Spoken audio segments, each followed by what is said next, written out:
Hello, friend. Welcome back to the Candlelit Journal. If you are new here, let me tell you briefly where we find ourselves. There is an inn that sits at a crossroads where two ancient roads meet in the wilderness. One road runs north to south, connecting lowland settlements to mountain mining camps. The other stretches east to west, linking old coastal towns to new frontier homesteads. At this crossroads stands an inn, built of local timber and stone, and within its walls, an innkeeper tends the fire, welcomes travelers, and writes in a leather-bound diary each night by candlelight. Tonight, we return to a particular season. The grip of winter has finally loosened. The thaw has come. Mud squelches beneath boots along the road, and the first green shoots push up through the kitchen garden. The world is waking, and with the warmer air comes a young woman carrying something precious across her shoulders, her father's life work, unfinished, waiting to be completed. Let us open the diary together and see what the innkeeper has written. The 23rd day of spring. The world is soft today. That is the only word that seems to fit. Soft. The snow, which had clung so stubbornly to the north-facing slopes and the shadowed places behind the stable, has finally surrendered. In its place there is mud, yes, and puddles that catch the morning light like scattered mirrors. But there is also green. True green. The kitchen garden, which has slept these long months beneath its blanket of white, now shows the first pale shoots of what will become, with patience and warmth, the herbs I used to flavor the stews and as the travelers carry with them in memory long after they have departed. I stood at the window this morning for longer than I ought to have, simply watching. There is something about the first true days of spring that invites stillness. After a winter of keeping the fire roaring, of piling wood against the cold, of watching the breath of horses turn to clouds in the stable, it feels almost strange to see the world soften, to feel the air through the open shutters carry warmth instead of biting chill. The oak tree at the crossroads has begun to bud. I noticed it yesterday, and again today when I walked out to check that the road remained passable. Tiny green knots along the branches, each one a promise. The old woman who gave me the white candle all those years ago walked beneath that tree. I think of her sometimes when I see it change with the seasons. I wonder where she walks now, and whether she still leaves trails in the snow or in the soft mud of spring. The common room feels different in this season. In winter, everyone gathers close to the hearth, shoulders nearly touching, conversations layered atop one another in the golden warmth. But as the days lengthen and the air gentles, travelers spread themselves out. They sit at the tables near the windows, watching the road. They step outside to feel the sun on their faces between meals. The inn breathes differently in spring. It exhales. I spent much of the morning airing out the sleeping chambers. The windows had been shut tight for months. And though the rooms never grew truly stale, there is a difference between air that has been held and air that is allowed to move.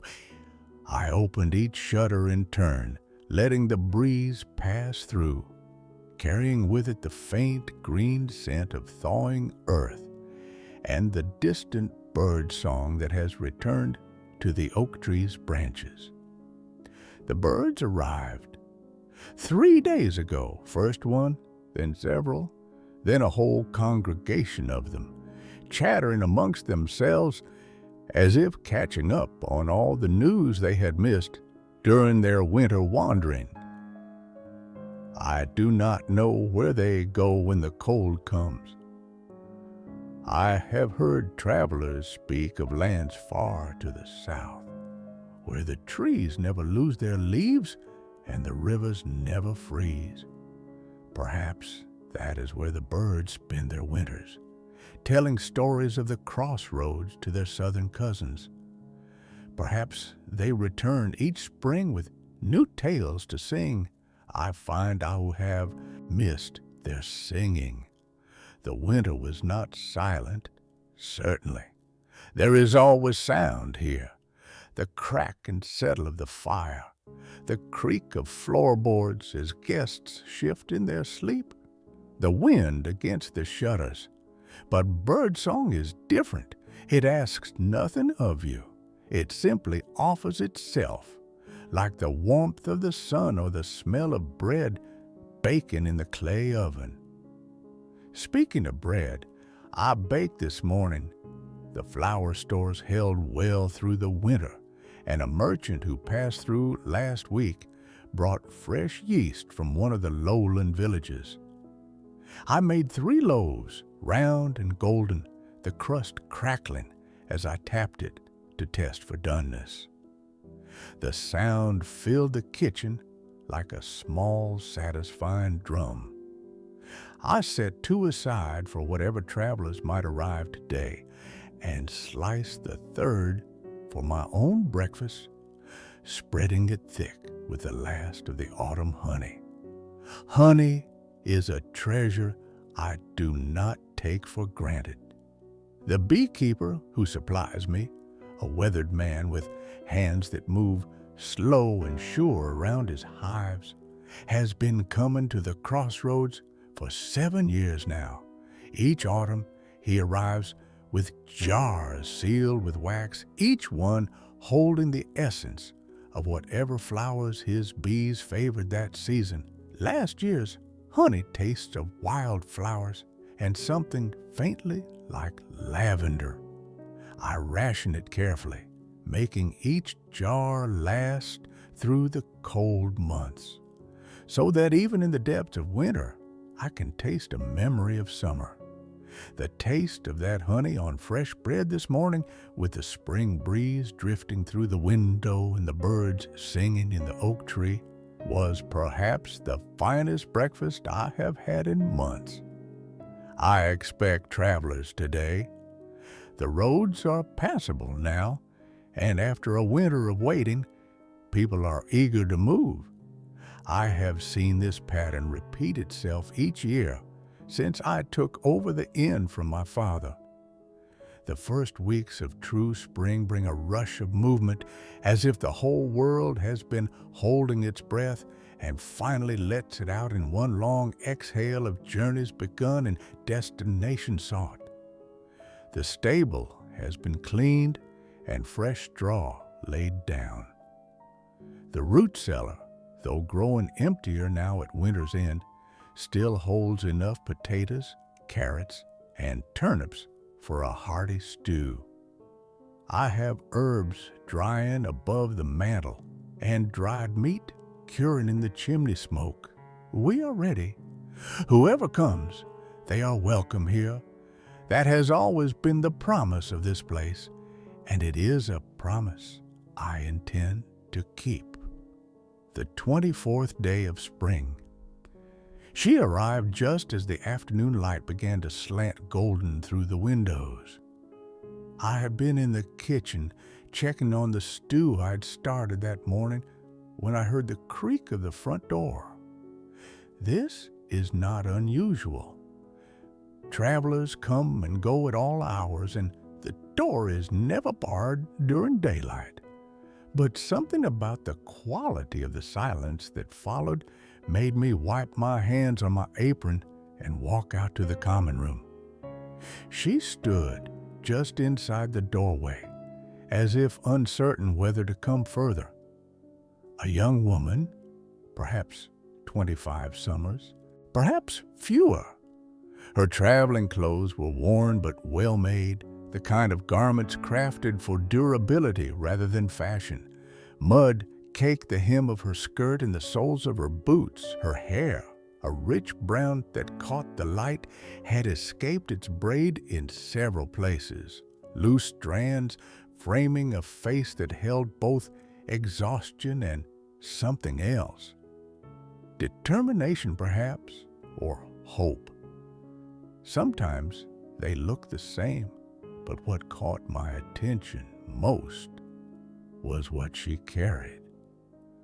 Across her back, wrapped in oiled canvas to protect it from the elements, was something flat and rectangular, too large to be a book, too awkward to be a painting in its frame. She held it as though it were fragile and precious, both, her hand reaching back periodically to touch it, to confirm it was still there. "Welcome," I said, stepping forward. "You look as though you have traveled far." She blinked, as if my voice had startled her from some private reverie. "You have," she said. Her voice was quiet but clear, carrying a hint of an accent I could not quite place. Coastal, perhaps. Something in the way she shaped her vowels spoke of salt air and harbor towns. "I have come a very long way." "Then you have come to the right place," I said. "This is an inn, a place of rest. Please come in, warm yourself. The fire is gentle today, but the stew is hot." She hesitated for just a moment, glancing back at the door as though measuring the distance to the road. Then something in her shoulders released, some tension she had been carrying along with whatever was wrapped in that canvas, and she stepped forward into the warmth of the common room. "Thank you," she said. "I had heard there was an inn at the crossroads. I was not certain I would find it." "Many are not," I said. "The crossroads has a way of revealing itself to those who need it most." She looked at me then, truly looked, and I saw something flicker in her eyes. Recognition, perhaps, though we had never met, or understanding. "Yes," she said softly. "I think that may be true." I showed her to a table near the hearth, not too close, for the spring day was warm enough, but near enough to feel the comfort of it. She lowered herself onto the bench with visible relief, and for a moment simply sat there, hands flat on the worn wooden surface, breathing. "May I bring you something?" I asked. "Water first, then food if you're hungry." "Water would be wonderful," she said. "And yes, I am hungry. I have been walking since dawn, and the rations I carried ran out yesterday." I fetched a pitcher of water, drawn from the spring behind the inn, holding sweet, and a cup of fired clay. She drank deeply, then drank again, and I refilled the cup without comment. When she had drunk her fill, I brought a bowl of the stew thick with root vegetables and flavored with thyme and rosemary, and a slice of yesterday's bread, still soft enough to tear. She ate slowly, deliberately, as travelers often do when they have gone too long without proper food. There is a temptation, when hunger has built for days, to devour everything at once. But she had the wisdom to pace herself, taking small bites, chewing thoroughly, letting her body remember the rhythm of nourishment. I busied myself with small tasks while she ate, not hovering, but not absent either. There is an art to to being present without intruding. Some travelers wish to talk the moment they arrive, spilling stories as readily as they shed their traveling cloaks. Others need silence first, need to simply exist in a space that asks nothing of them.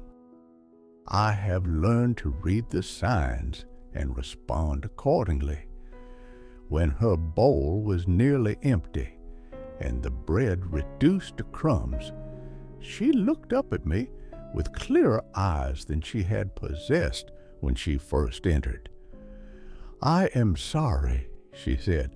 "I have not even introduced myself. I am Elara Vance. I am the keeper of this inn," I said. "Some call me simply the innkeeper, and that has always been enough." She smiled at that, a small smile but genuine. "The innkeeper, then. I am grateful for your hospitality." "It is what we offer here," I said, "to all who need it." She was quiet for a moment, her fingers tracing the grain of the wooden table. Then she reached back and carefully lifted the canvas-wrapped bundle from her back, setting it on the table before her with the reverence one might show a holy text or a family heirloom. "May I ask," I said, curiosity gentle but genuine, "what it is that you carry?" She looked at the bundle, then at me.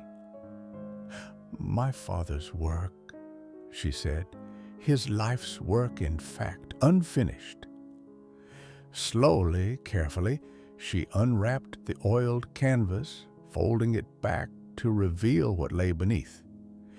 It was a map, but not like any map I'd seen before. The parchment was large, perhaps 3 feet across and 2 feet tall, and covered in intricate detail. I could see mountain ranges sketched in careful lines, their peaks shaded to suggest height and shadow. Rivers wound across the surface like blue veins.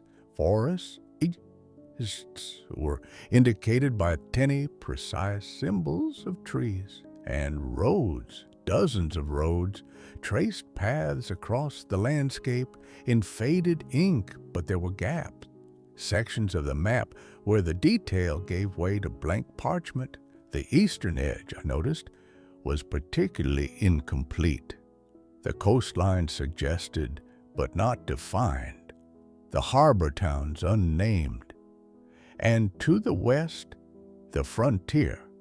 The details faded into nothing, as though the mapmaker had reached the edge of his knowledge and been forced to stop.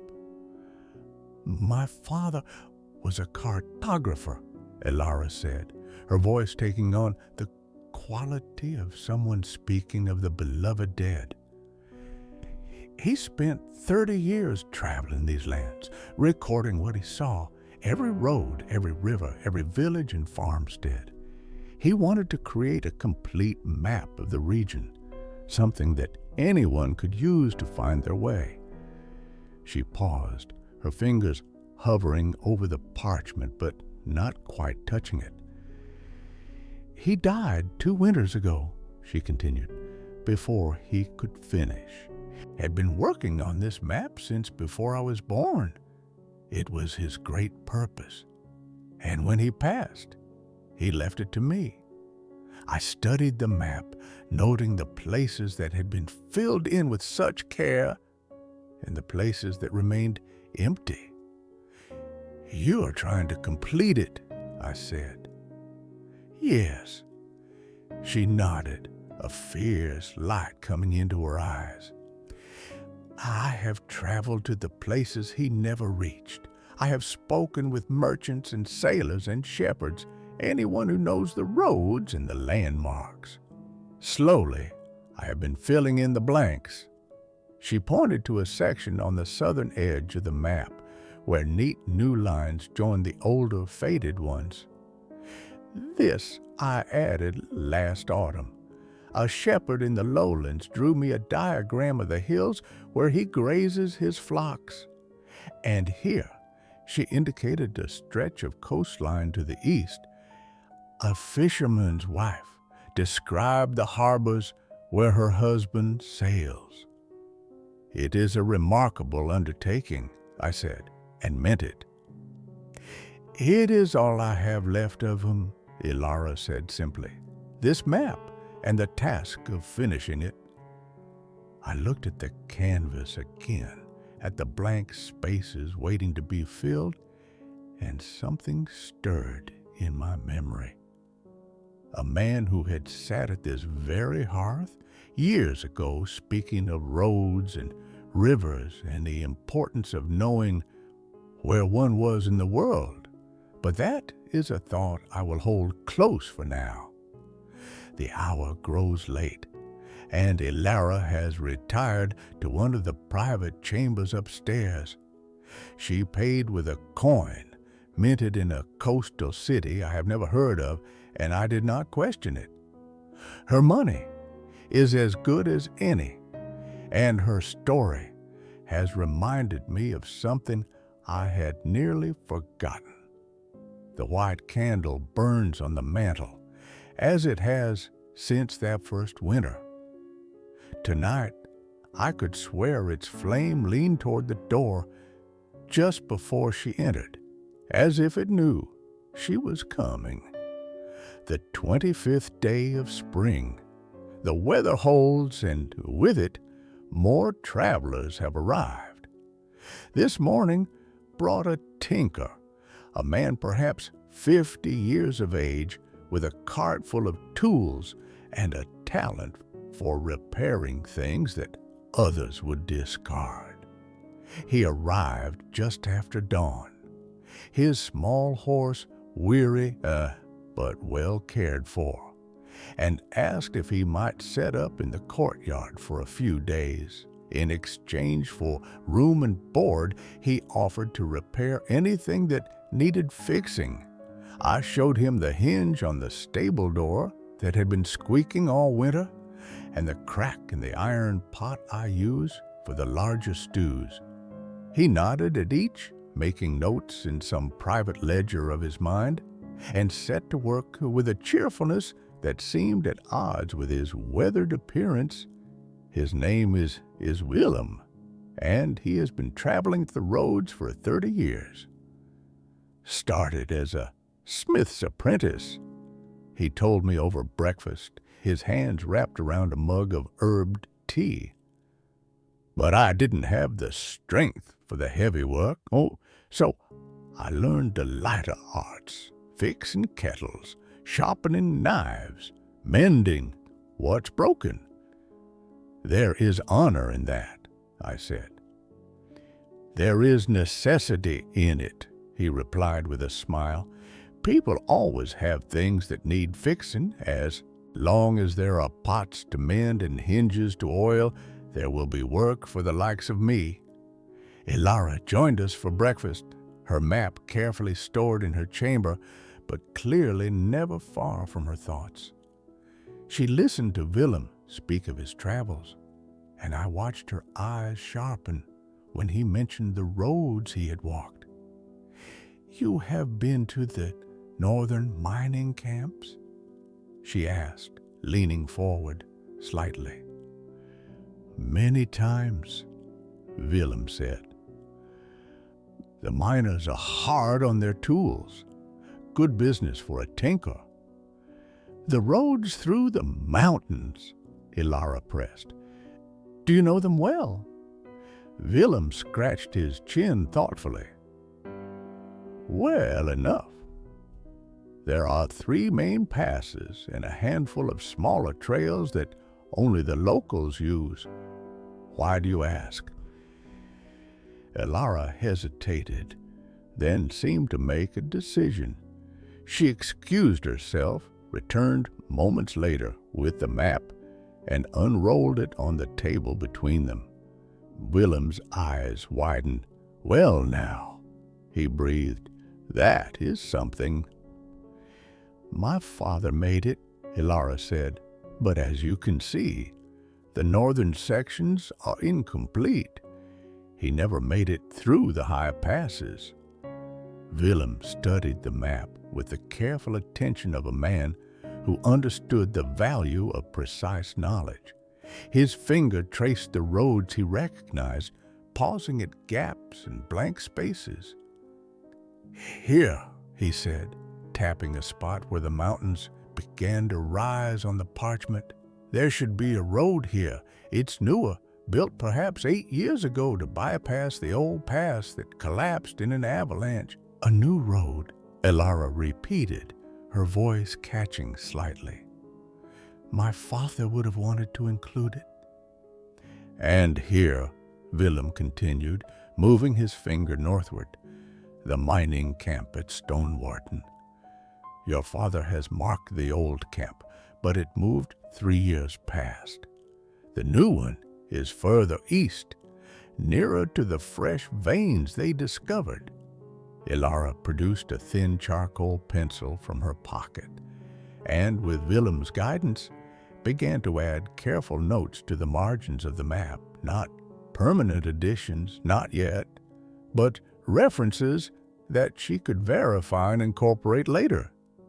I watched this exchange with a quiet wonder. Here was a tinker, a man who mended pots and oiled hinges, offering knowledge that would help complete a cartographer's life work. There is something beautiful in that, in the way expertise finds its purpose in unexpected moments. The morning passed this way, with Willem sharing what he knew of the northern roads and Elara recording every detail. By midday, the margin of the map's northern section was covered in small, precise notes. "Thank you," Elara said when Willem finally sat back, his tea long gone cold. "You have given me more than you know." Willem shrugged, but I could see he was pleased. "Knowledge short is knowledge preserved," he said. "Your father would understand." The afternoon brought 2 more travelers, a pair of sisters journeying westward to claim land on the frontier. They were young, perhaps 18 and 20, with the bright eyes and calloused hands of those accustomed to hard work. Their names were Maren and Sigrid, and they carried between them a satchel of seeds saved from their family's farm in the east. "Our parents passed last winter," Maren, the elder, explained over dinner.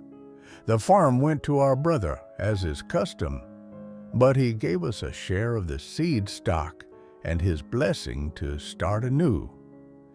"The frontier is hard," I said, not as a discouragement, but as a statement of fact. "We know," Sigrid replied, her chin lifting slightly, "but we are not afraid of hard, we are afraid of standing still." They too found themselves drawn to Elara's map when she spread it out after the meal. Their knowledge was different from Willem's, centered on the western territories where they were headed.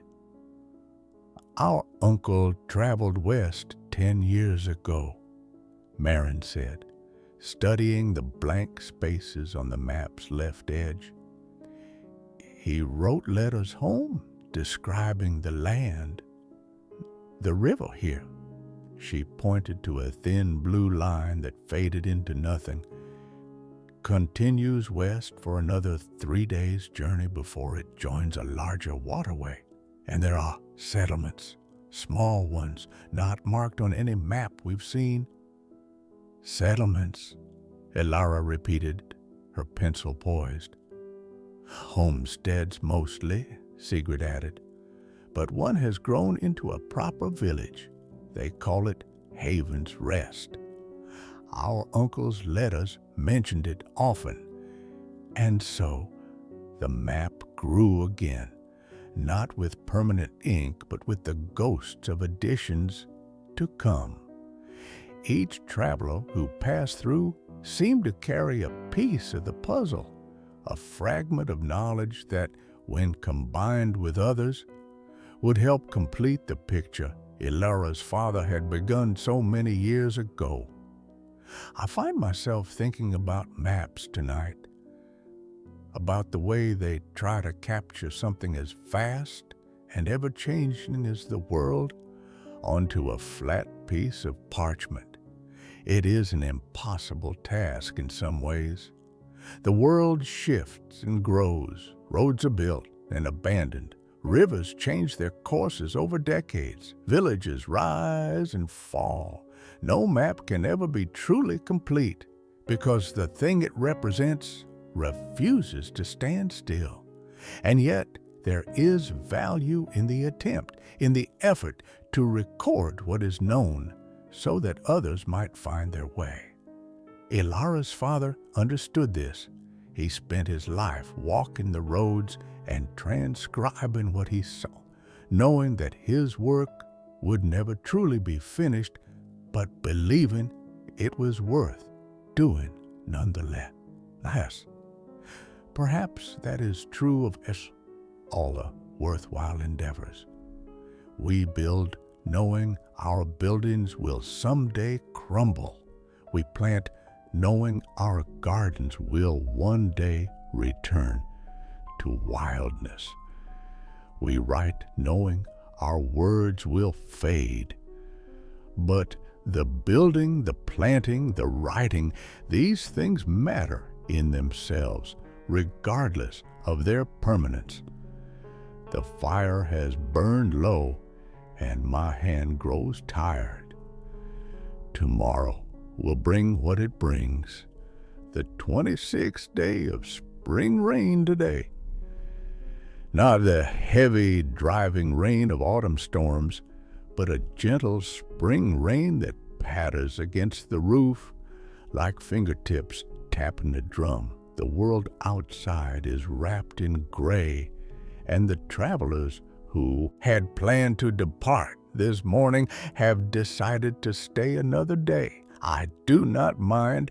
There is something pleasant about a full inn during a spring rain. The common room feels alive with quiet activity. Willem at work on the iron pot, the sisters mending clothes by the window, Elara studying her map with the intensity of a scholar with a sacred text.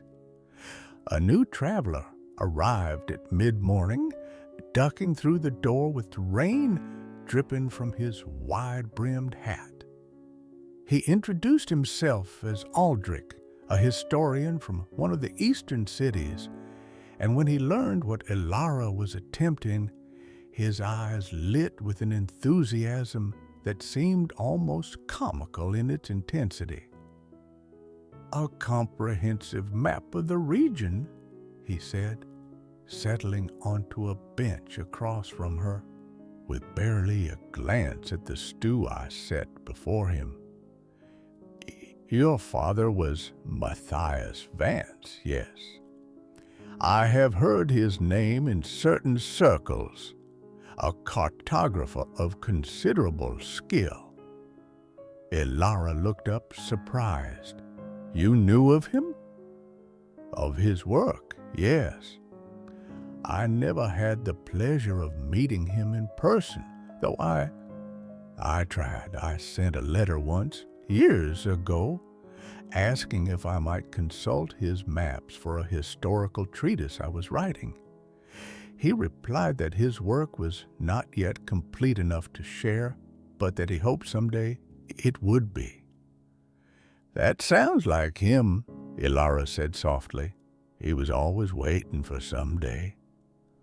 Aldrich peered at the map spread between them, his eyes moving methodically across its surface. "The eastern coast," he murmured. "I see you have the major harbor towns, but there are details missing. The old lighthouse at Gull's Point, for instance. It's been abandoned for decades, but it remains an important landmark for sailors." "An abandoned lighthouse," Elara said, reaching for her pencil. "Where exactly?" The rain continued throughout the afternoon, and with it, the collaboration around Elara's map deepened. Aldrich's knowledge was historical, focused on the way places had changed over time, but this proved surprisingly valuable.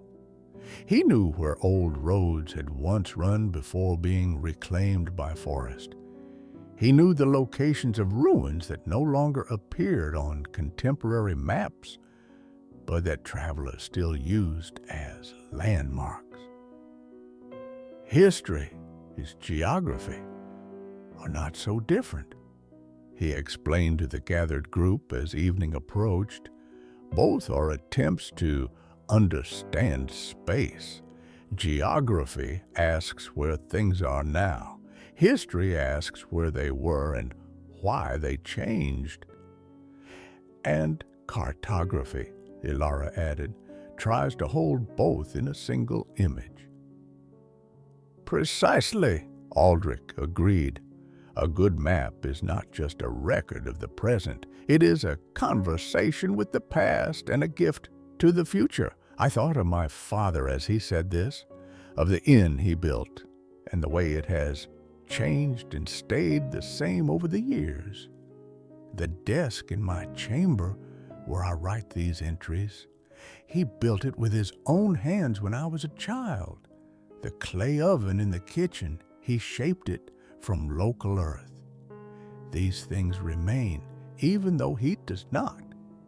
They are his gift to the future, just as Elara's father's map is his. We are all, in our own ways, trying to leave something behind, something that says, I was here, I saw this, I knew this road, this river, this crossing of paths in the wilderness. The rain has stopped now, and stars are beginning to emerge through the breaking clouds.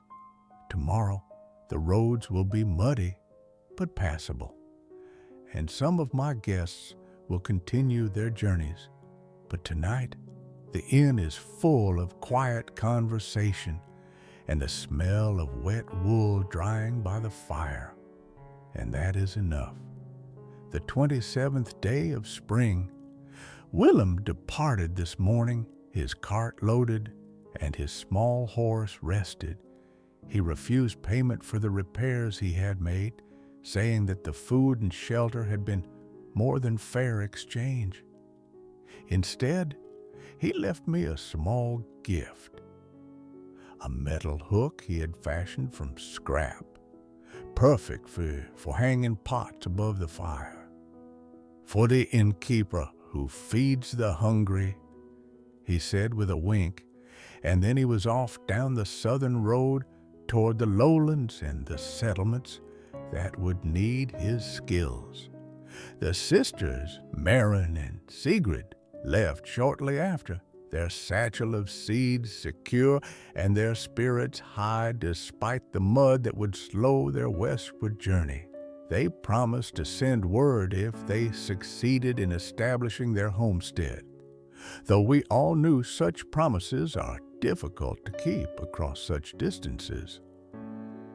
If you ever travel west, Sigrid said to me as they mounted their horses, look for Haven's Rest. If all goes well, you will find us there or nearby. I will remember, I told her, and I will. Aldrich remains, as does Elara. The historic art has become absorbed in the project of the map, offering his knowledge freely and asking only permission to study the finished product when it is complete. He speaks of including references to it in his next treatise, A History of Trade Routes in the Region, and Elara has agreed on the condition that her father receives full credit for the work he began. Matthias Vance, Aldrich repeated. as if committing the name to memory. The man who walked the roads so that others might find their way. That is exactly what he would have wanted, Elara said. They spent the day working on the eastern sections of the map, with Aldrich providing details about the coastal towns and the trade that flows between them. I listened when I could, between the tasks of running the inn, and learned things I'd not known about the world beyond the crossroads. The sea, Aldrich told us, is not the empty boundary it appears on most maps. It is a highway, as surely as any road traveled by ships carrying goods and people from distant lands. The harbor towns are not endpoints but gateways, places where the land roads and the sea roads meet and mingle. Your father understood this, Aldrich said to Elara, pointing to the careful way Matthias had drawn the coastline with its inlets and headlands. He knew that a map without the sea is only half a map. He always wanted to sail, Elara said quietly. He talked about it sometimes, about chartering a boat and mapping the coastal waters from the seaside. But there was never time. There was always another road to walk, another detail to record. The curse of the thorough mind, Aldrich said with sympathy. Always another detail, always another question. The work is never done. Until it must be, Elara replied, and there was no bitterness in her voice, only acceptance. Until we can do no more, and must pass the task to those who come after. I thought of that phrase tonight as I sit at my desk, the white candle burning steadily on its shelf. Until we can do no more. My father built this inn knowing he would not live forever. Within its walls, he carved this desk knowing that someday other hands would write upon it. He planted the oak tree at the crossroads, perhaps, though I do not know this for certain, only that it was old when I was young and older still now. We are all cartographers in our own way, mapping the terrain of our lives. We note the roads we have traveled, the rivers we have crossed, the places we have rested. And when we can travel no more, we leave our maps for those who come after, hoping they will find them useful, hoping they will add their own discoveries to the blank spaces we left behind. The candle flickers. Outside, an owl calls from the darkness, its voice as much a part of the night as the stars themselves. The 28th day of spring today. I remembered. I had been trying to recall ever since Elara arrived, where I had heard the name Vance before. It nagged at me like a half-remembered melody, familiar, but just out of reach. And then this morning, as I was kneading dough for the day's bread, it came to me all at once, with the clarity of a bell struck in a silent room. Matthias Vance had stayed at this inn, not once, but twice, many years ago. I was younger then, still learning the rhythms of innkeeping from my father's example. The first time Matthias came, I was perhaps 15, tasked with helping in the kitchen and tending to the simpler needs of guests. I remember him because he was different from the other travelers who passed through. He did not speak of destinations or urgency. He spoke of roads, not as things to be traversed, but as things to be known. He sat at the table nearest the window, I recall now, with a sheaf of parchment spread before him, and a collection of pencils and inks, arranged with almost ceremonial care. He drew as he spoke, adding details to maps that seemed already impossibly complex. And he asked questions, so many questions, about the crossroads and the roads that led away from it. "Where does the northern road lead?" he asked me once when I brought him a mug of cider. "To the mining camps in the mountains," I answered, "and beyond them to the frozen passes that few cross." "And the southern road?" "To the lowlands, the farms, and eventually the marshes where the rare herbs grow." He nodded, making notes, and I watched with the fascination of youth as he transcribed my simple words into symbols on his map. He came again 2 years later, when I was 17 and my father's health had begun to fail. This time he stayed for a full week, waiting out a summer storm that had turned the roads to rivers of mud. We spoke more during that visit, and I learned something of his purpose. "I'm trying to map the world," he told me one evening by the fire. "Not the whole world, of course. That would be the work of 1,000 lifetimes, but this corner of it, the roads that connect us, the landmarks that guide us.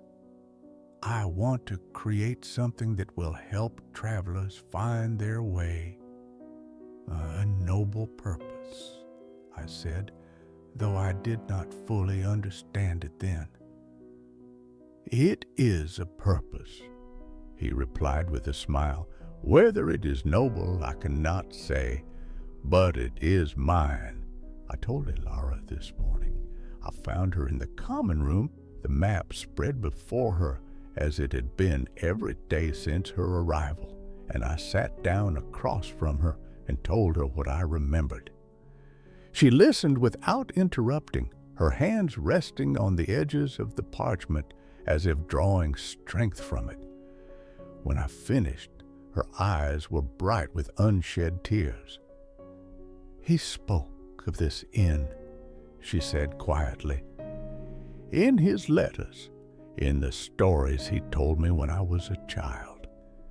He said there was a place at a crossroads where all the roads met, and that the keeper there understood something important about travelers.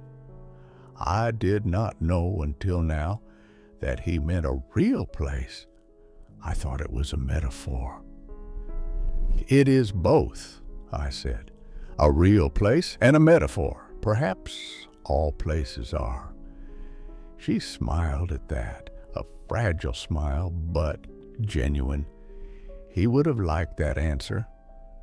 I showed her the table where her father had sat all those years ago.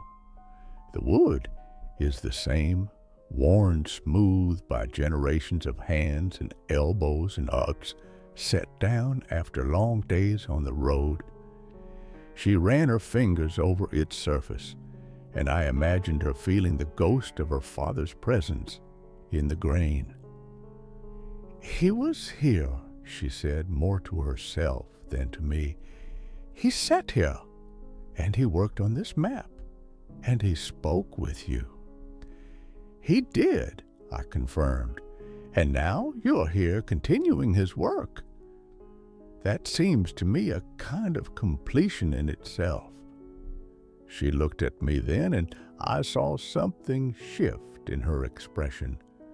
Some burden she had been carrying seemed to lighten just slightly, as if the knowledge that her father had sat in this very room made the task ahead of her feel less solitary. We spoke for a long while after that, about her father, and about the map, and about the travelers who had come and gone in the days since her arrival.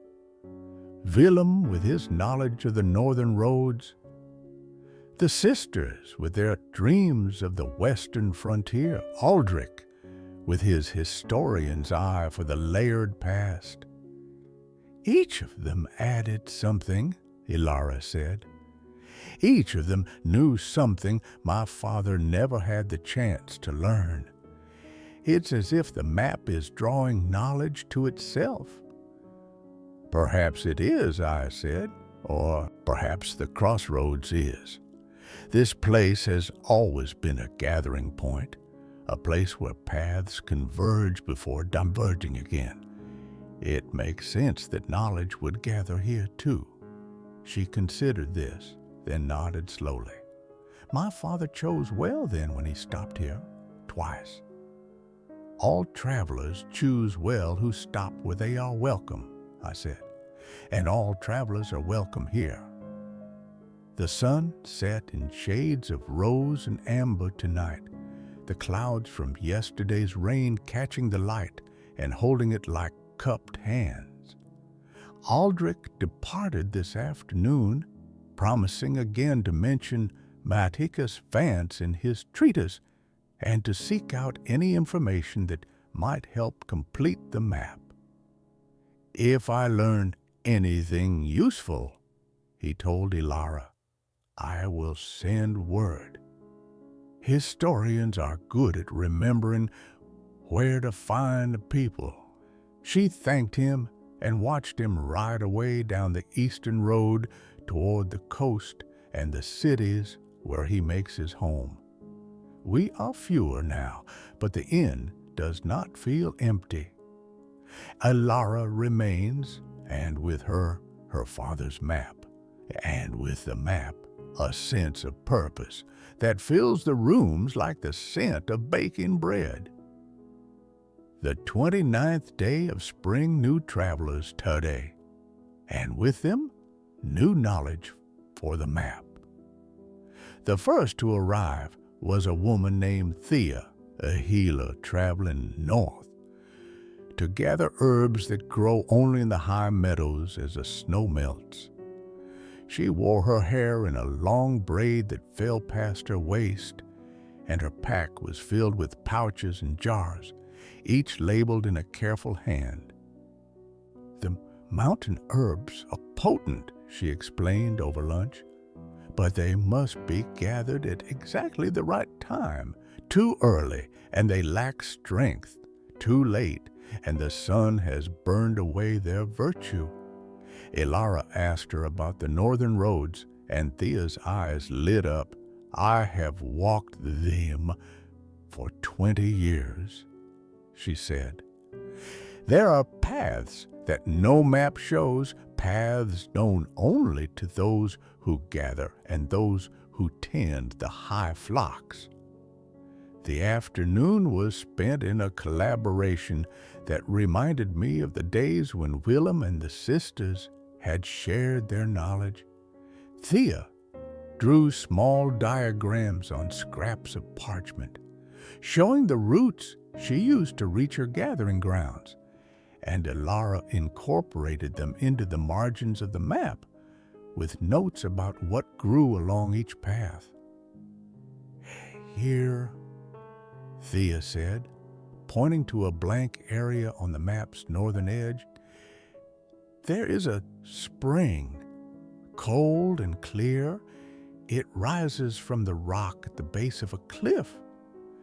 The locals call it the Weeping Stone because the water flows like tears down the rock face. The Weeping Stone, Elara repeated, her pencil moving. I have never heard of it. Few have outside the mountain folk, Thea said, but it is a landmark. Anyone traveling through that region knows to watch for it.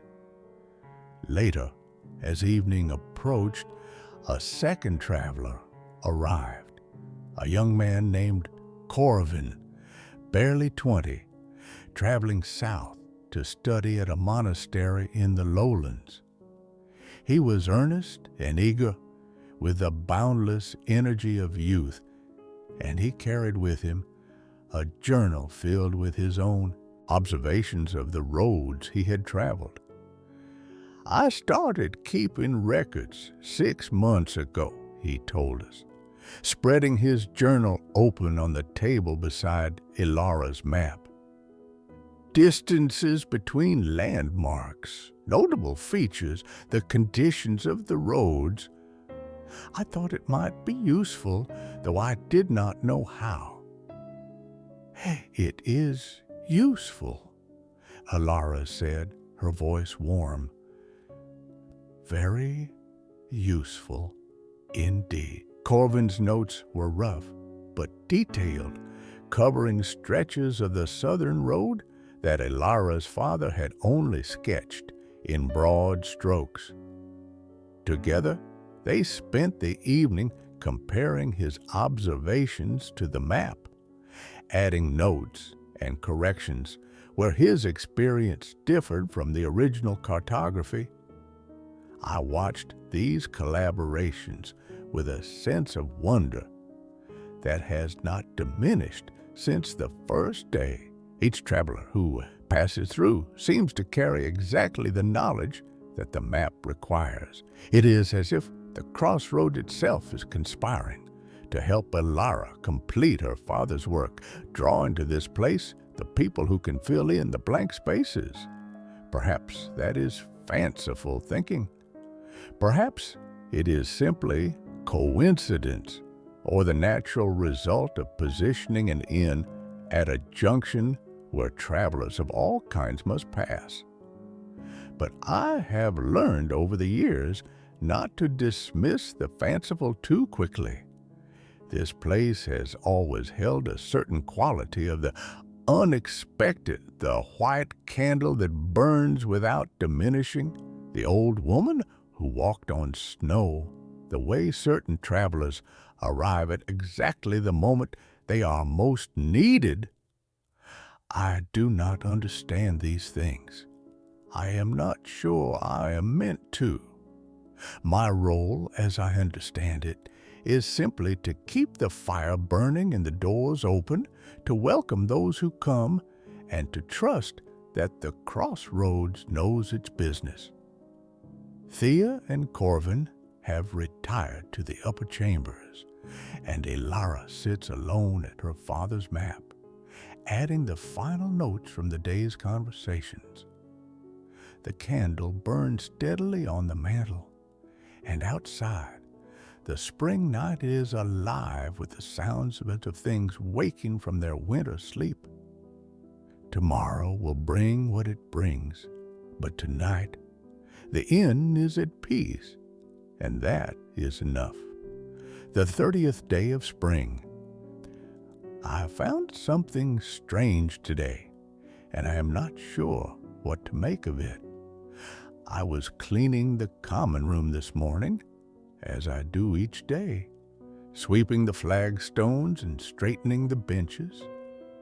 The travelers had departed at first light, Thea north to her mountain herbs and Corvin south to his monastery, and Elara had retreated to her chamber to review her notes. As I swept beneath the table where her father had once sat, my broom caught on something. I bent down to investigate and found, wedged into a crack between two stones, a folded piece of parchment. It was old, that was immediately clear. The edges were yellowed and brittle, and when I carefully unfolded it, the creases were so worn that the paper nearly fell apart along the lines. It was a fragment of a map, just a corner, roughly torn but unmistakably drawn in the same style as Elara's father's work. The same careful lines, the same symbols for forests and rivers, the same elegant script labeling the landmarks. And in the center of this fragment was a mark I did not recognize, a small circle with a cross through it, placed at a location that corresponded roughly to the position of the crossroads itself. I stared at that mark for a long time. The crossroads is not marked on Elara's map. I had noticed this before in passing, had thought it simply an oversight or a section not yet completed. But this fragment, this old piece of parchment that must have been here for years, perhaps decades, showed that Matthias Vance had known about this place, had intended to mark it, had perhaps even sat at this very table and made this very notation. But why was it here, beneath the floor? Had he dropped it? Had he hidden it deliberately? And why was this particular spot marked with a symbol I'd never seen before, different from any of the other landmarks on the map? I brought the fragment to Elara, unsure whether to present it as a discovery or a mystery, or both. She took it from me with trembling hands and studied it in the morning light streaming through the window. "This is my father's work," she said, her voice barely above a whisper. I would know his hand anywhere. "It was under the floor," I told her, "wedged between stones. I do not know how long it has been there." She looked at the mark in the center of the fragment, the circle with its crossed lines.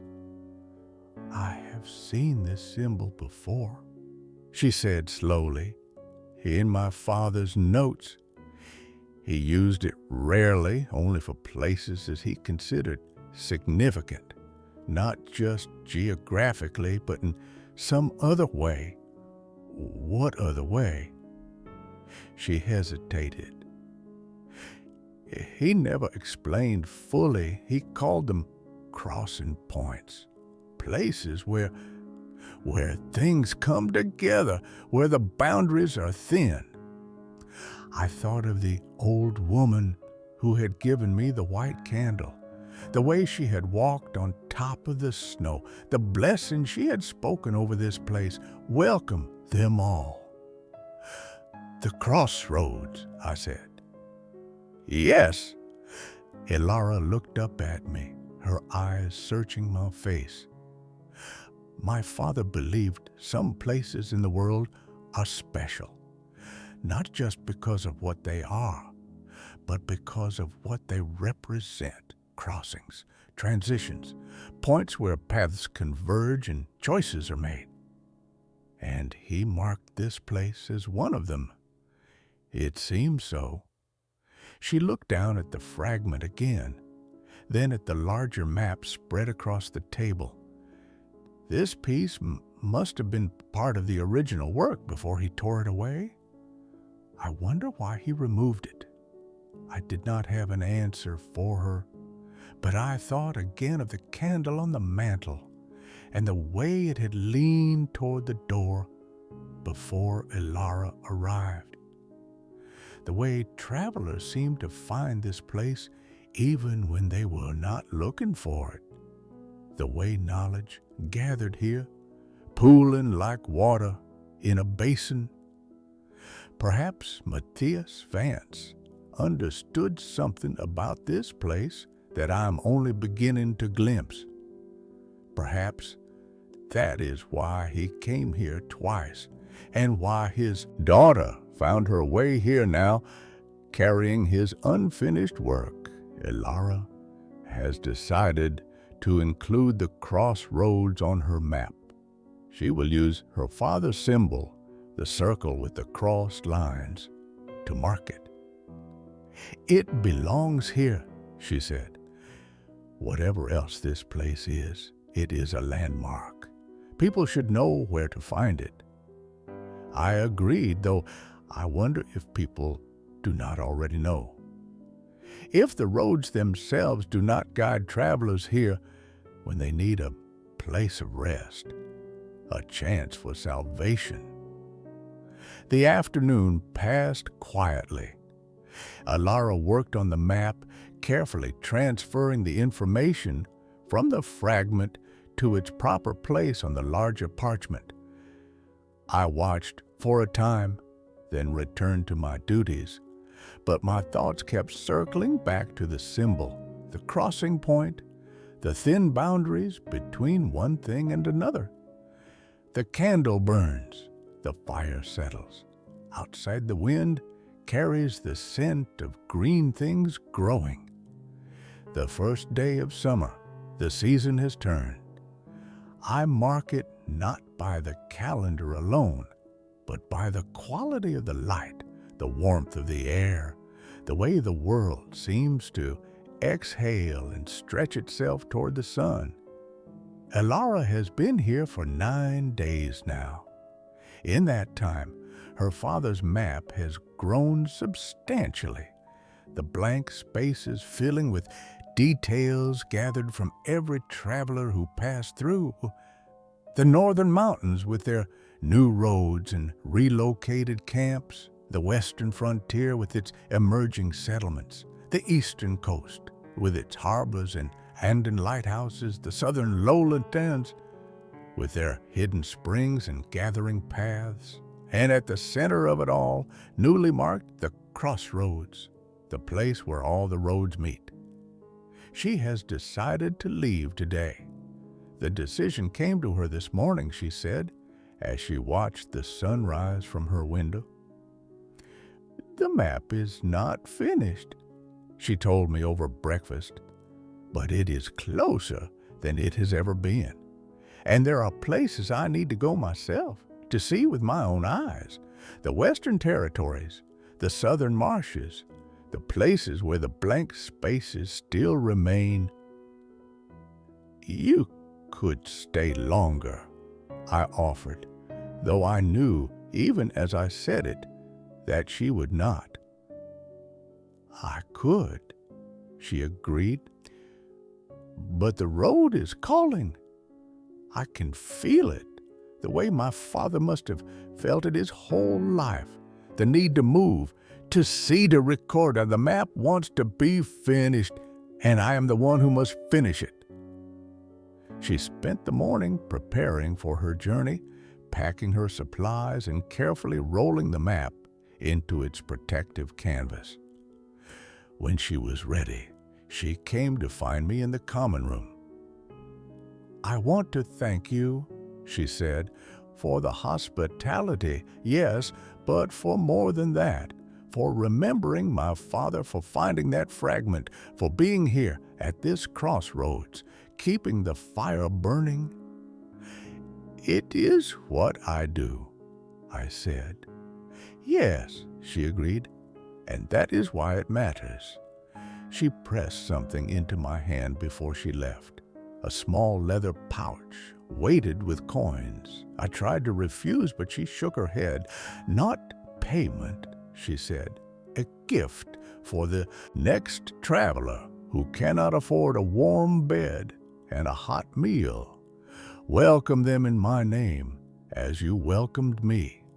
I accepted the gift, understanding its meaning, the chain of hospitality, passing from hand to hand, traveler to traveler, across all the roads of the world. She walked out the door with her pack on her back and her father's map across her shoulders. At the threshold, she paused and looked back. I will return someday, she said. When the map is done, I will bring it here to show you and to mark the crossroads with permanent ink. I will be here, I told her. The inn will be here. She smiled, a true smile, bright as the summer sun, and then she was gone, walking down the road toward the west, toward the frontier, and the blank spaces waiting to be filled. I watched until she disappeared around a bend, a figure growing small against the vastness of the world. The second day of summer. The inn is quiet today. No new travelers have arrived since Elara's departure, and I find myself with time to sit and think and write. I have been reflecting on the nature of maps and the nature of stories and how similar they are. Both attempt to capture something too large and too complex to be fully contained. Both must choose what to include and what to leave out. Both are, in the end, approximations of a truth that can never be fully expressed. My father once told me that every traveler carries a map inside them, a map of all the places they have been and all the people they have known. We walk through the world, he said, and the world writes itself upon us. We become living records of our journeys. I think of Elara walking westward with her father's map across her shoulders. She carries his life's work, but she also carries her own journey, her own memories, her own understanding of the roads she has traveled.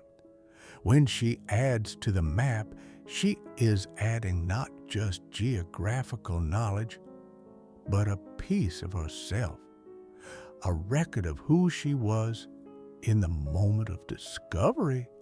And someday, perhaps, someone will carry on her work as she has carried on her father's.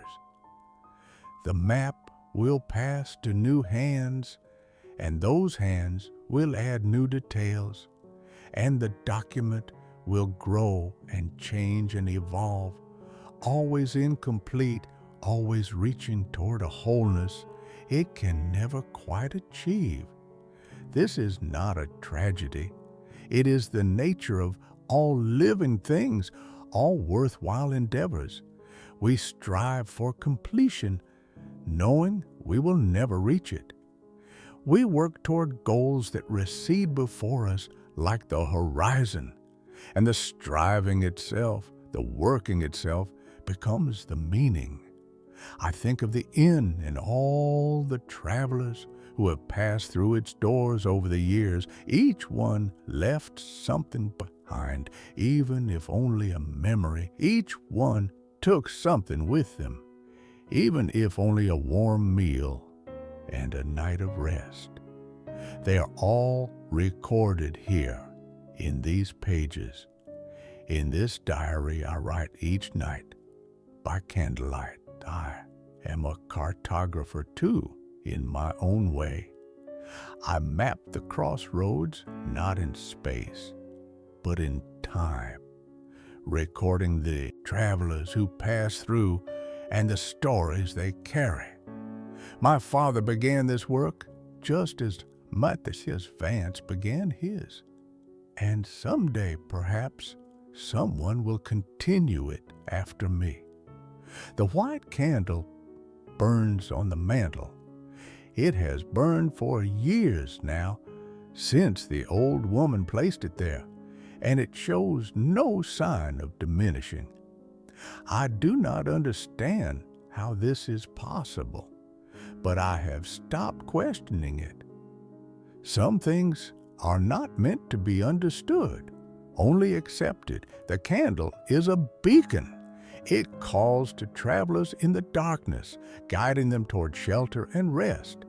It says, "You are welcome here, all of you." And they come from all the roads that meet at the crossroads, from the north and the south, the east and the west. Merchants and miners, healers and historians, mapmakers and their daughters, they come seeking rest, seeking shelter, seeking a chance when all hope seemed lost for salvation. And I welcome them all. That is my purpose. That is my promise. That is the gift my father left me, more precious than any inheritance of gold or land. The inn stands at the crossroads where all the roads meet. The fire burns in the hearth. The candle burns on the mantle, and the door is always open. The third day of summer, A messenger arrived today, pausing only long enough to water his horse and then swallow a hasty meal before continuing south. He spoke quickly, urgently, about news from the northern mines, a new vein discovered, investors gathering, fortunes to be made or lost. I listened with half an ear, my thoughts still circling around Elara and her map, and the strange fragment I found beneath the floor. After he left, I walked out to the crossroads, as I sometimes do when the inn is empty and my thoughts need space to breathe. The oak tree stands there, as it has for longer than anyone remembers, its branches heavy with summer leaves. The roads stretch away in 4 directions, each one leading to a different world. I stood at the center where the roads meet and thought about crossing points, about the places where boundaries are thin, about the symbol Matthias Vance used to mark locations of significance. The crossroads has always felt special to me, but I assumed that was simply because it was home. Now I wonder if there is more to it, if there is something about this particular place that drew my father to build his inn here, if there is something that drew the old woman to walk here through the snow and to give me the white candle and to speak her blessing over this shelter in the wilderness. I do not know. Perhaps I will never know. But standing there with the summer sun warm on my face and the road stretching away toward horizons I have never seen, I felt a sense of peace settle over me. This is my place. These are my roads. This is my purpose, to keep the fire burning, to keep the doors open, to welcome all who come. Whatever the crossroads means, whatever significance it holds in the larger pattern of the world, I am its keeper, and that is enough. The 4th day of summer. Today brought a family, a mother, a father, 2 young children, traveling east toward the coast. The father has found work in one of the harbor towns, they told me, and they are leaving behind the farm they could no longer sustain after 3 bad harvests in a row. The children, a boy and a girl, perhaps 6 and 8 years old, were wide-eyed with wonder at the inn. They had never slept anywhere but their own home before, and the common room with its great fireplace and worn wooden tables seemed to them like something from a story. I gave them each a honey cake, the last of the batch I baked yesterday, and watched their faces light up with the simple pleasure of sweetness on the tongue. "Thank you," the mother said, her voice thick with an emotion I understood without words. "Thank you for kindness." Kindness is what we offer here," I told her, "to all who need it.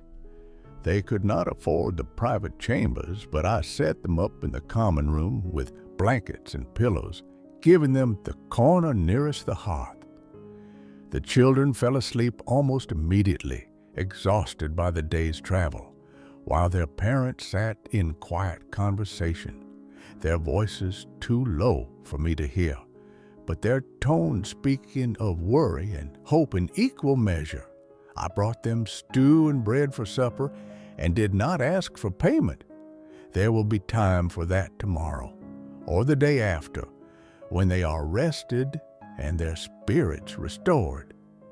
For now, what they need is simply a place to be, a place where the future can wait until morning. This is why the inn exists, not for profit, though we must sustain ourselves, not for prestige, though travelers speak of this place with warmth. It exists because the road is long and the world is hard, and people need places where they can stop and rest and remember that they are not alone. The candle burns, the fire settles. The children dream of honey cakes and harbor towns and all the good things waiting at the end of the road. The 5th day of summer. The family departed this morning, rested and fit, their spirits lifted by the night of shelter.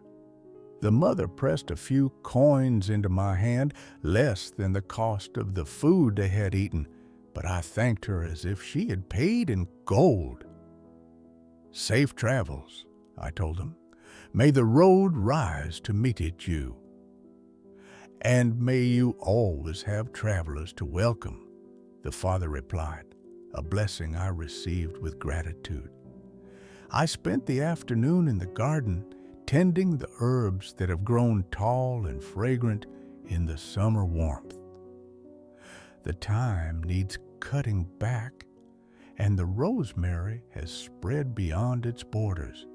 Pleasant work, the kind that leaves the hands dirty and the mind clear. As I worked, I thought about Elara, somewhere to the west now, walking the frontier roads with her father's map. I wondered if she had found Haven's Rest, the village the sisters had told her about. I wondered if she had spoken with homesteaders and surveyed the land and added new details to the document that contains her father's life, and now her own.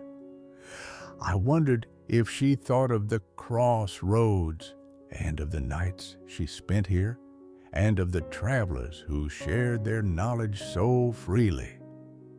Perhaps one day a traveler will arrive from the west, bearing news of a woman cartographer mapping the frontier. Perhaps they will speak of the remarkable document she carries, covered in notes and symbols, growing more complete with each passing day. Perhaps they will tell me that she is well and that the work continues. Or perhaps I will hear nothing and will simply have to trust that she is out there somewhere doing what she was born to do. That is the way of the crossroads. Travelers arrive, travelers depart, and we who remain must content ourselves with the time we had together and the hope that the roads lead where they should. The sun is setting now, painting the sky in shades of orange and pink. The birds have returned to the oak tree, settling in for the night with a chorus of calls that sounds almost like conversation. The air is warm and carries the scent of the herbs I harvested today. Thyme and rosemary, lavender and mint. Tomorrow will bring new travelers, or it will not, and I will spend another day in pleasant solitude, tending the inn and writing in this diary and waiting for whoever the roads send my way. Either way, I am ready. The fire burns, the candle glows, the doors are open. Come, traveler, you are welcome here. The 6th day of summer. I dreamed of my father last night. He was standing in the common room by the fireplace, as I'd seen him stand so many times when I was a child.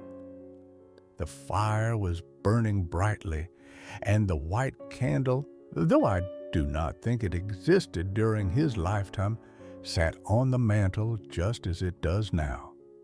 He did not speak in the dream. He simply stood there looking at me with an expression I could not quite read, approval perhaps, or acknowledgement. the look one gives when recognizing a task well done, a promise kept. When I woke, the dream clung to me like the scent of wood smoke. I lay in my bed, watching the dawn light creep across the ceiling, and thought about the years since his passing, the winters I have weathered, the travelers I have welcomed, the stories I have heard and recorded in these pages. I wonder if he would be proud of what I have made of his inn. I wonder if he would recognize the place, or if the small changes over the years have transformed it into something new. No, not new continued. That is the better word. The inn is not new. It is continuous. It began with my father, and it continues with me. And someday, perhaps, it will continue with whoever comes after. The walls are the same. The hearth is the same. Only the keeper changes, and even that is less a change than a passing of the torch. Elara understood this. She spoke of her father's map as something she was continuing rather than completing. The work began with him, and it continues with her, and someday it will continue with someone else. The map itself is continuous, growing and changing and reaching toward a wholeness it can never achieve. We are all, I think, continuations. We inherit the works of those who came before, and we add our own contributions, and we pass the whole along to those who come after. That is the nature of human endeavor. That is the nature of life itself. The dream has faded now, but the feeling of it remains. I carry my father with me, as Elara carries hers. He is in these walls, in this fire, in the words I write by candlelight. He is in the promise I keep each time I welcome a traveler and offer them shelter. The inn stands at the crossroads. The fire burns, the candle glows, and I, the keeper, continue what was begun, the seventh day of summer. The summer is in full bloom now. The roads are dry and well-traveled, and the inn has seen a steady flow of visitors, merchants heading to market, families traveling to visit distant relatives, craftsmen seeking work in new towns. None have stayed long, a night, perhaps two, and then they are on their way, the roads calling them forward. But each one has left something behind, a story shared over dinner, a coin pressed into my hand, a smile of gratitude as they departed through the door. I find myself thinking still about maps. Elara's father spent 30 years walking the roads, recording what he saw. That is a lifetime of work, a lifetime of dedication to a single purpose. And yet his map remained unfinished. There was always more to see, more to record, more blank spaces waiting to be filled. I wonder if he died satisfied. I wonder if he looked at his life's work and felt that he had accomplished something meaningful, or if he felt only the weight of all he had not yet done. I hope it was the former. I hope he understood what I am beginning to understand, that the value of a life's work lies not in its completion, but in its continuation. He did not finish the map, but he gave it to his daughter, and she carries it forward. The work continues. the purpose remains. And perhaps that is the best any of us can hope for. Not to complete our tasks, but to advance them far enough that others can pick up where we left off. To build foundations that others can build upon. To light candles that others can carry. The white candle burns on the mantle. I do not know who will tend it after I'm gone, but I trust that someone will. The crossroads has a way of finding its keepers. The 8th day of summer, a potter arrived today, a man of perhaps 40 years, with clay-stained fingers and a cart full of wrapped wares.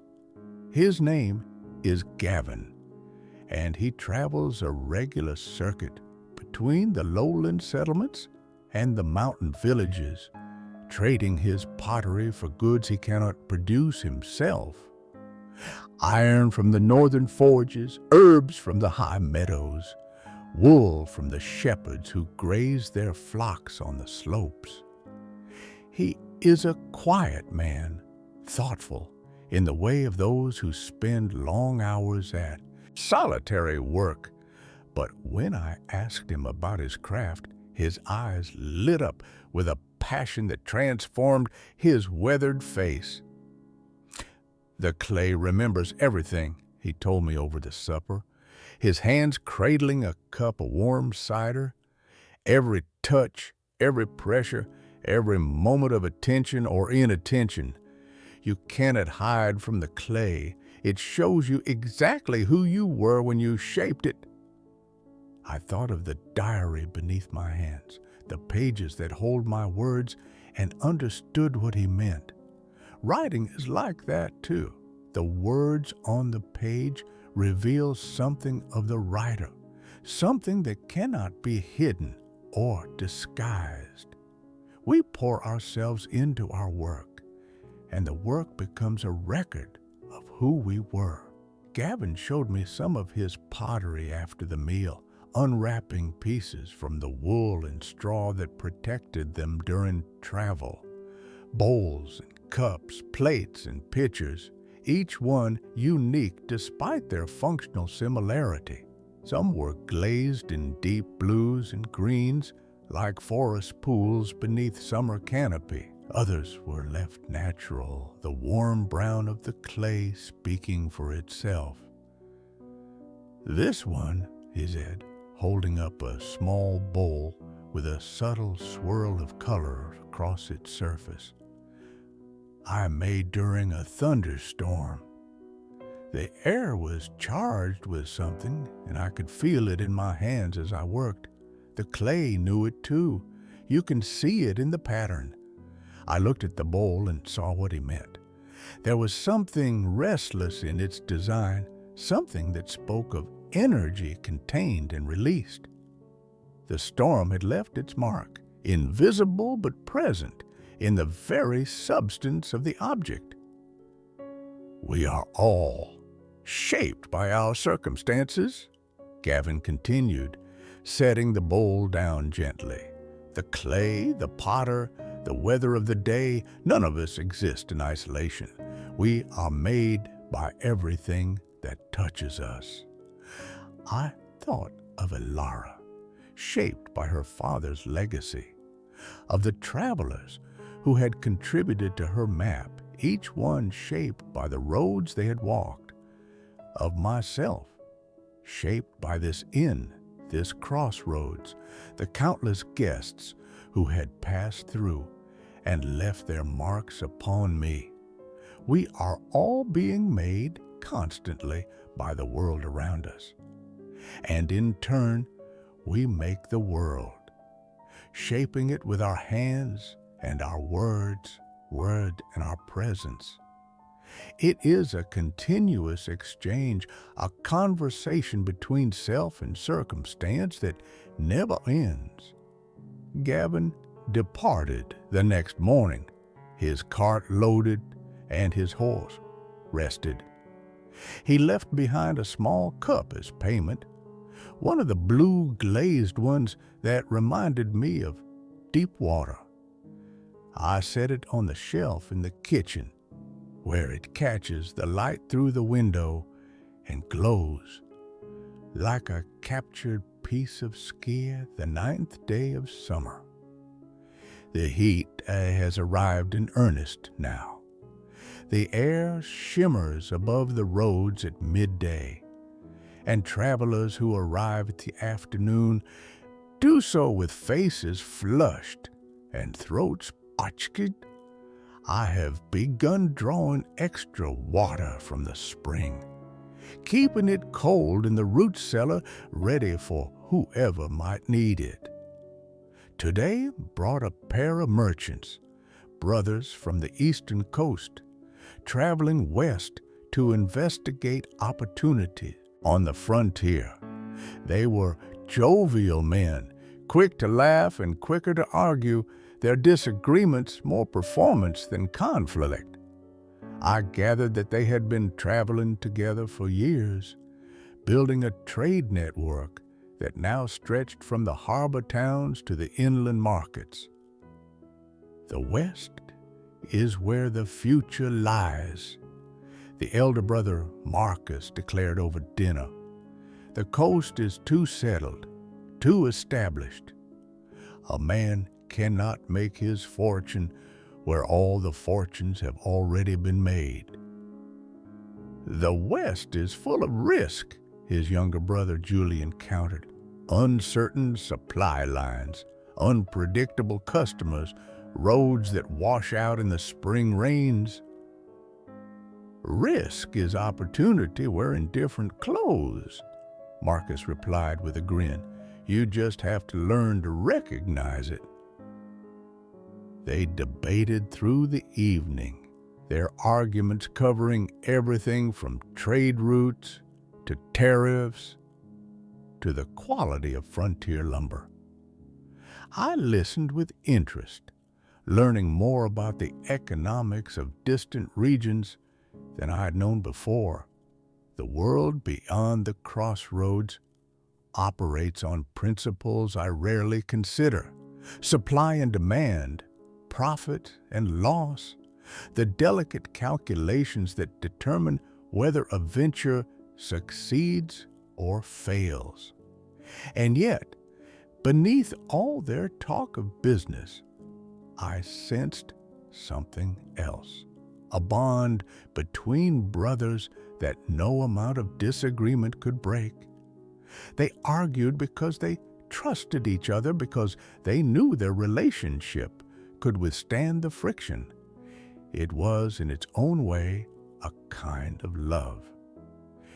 You argue like an old married couple, I observed as the evening wound down.